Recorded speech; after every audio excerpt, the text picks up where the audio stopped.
Toshqan bilan Toshbaqa. Bir kichik toshqanchaq chimliqda u yoqdan bu yoqqa sakrab taxlab o'ynayotdi. Toshqanchaq bir Toshbaqaning asta o'milab kelayotganligini ko'rib, maza qilgan holda: "Toshbaqa aka, nimanda qasd o'milaysan?" debdi. Toshbaqa toshqanning so'zlariga pisand qilmay, o'z yo'liga mengayveribdi.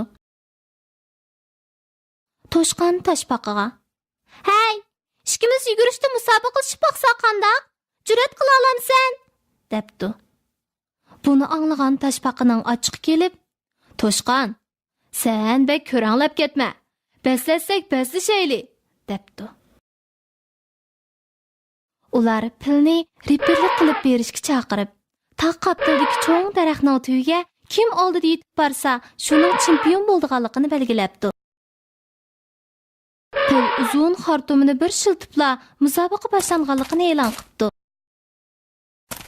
Toshqan bir kuchab yuguribla Toshbaqadan xeyli yiroqlab ketibdi.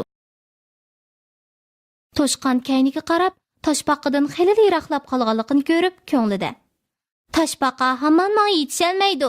Biroz uxlab olaychu" deb o'ylabdi. Toshbaqa garchi osti o'milisimi, lekin qilcha bo'shashmay, oxiri cho'ng daraxtning tuyiga yiqilishib qopti. Toshqan uyg'onib, Toshbaqaning oxirgi nuqtaga yiqilishib qolganligini ko'rib, bor kuchi bilan yuguribdi. Ammo bu vaqtda Toshbaqa belgilangan nuqtaga kelib bo'lgan ekan.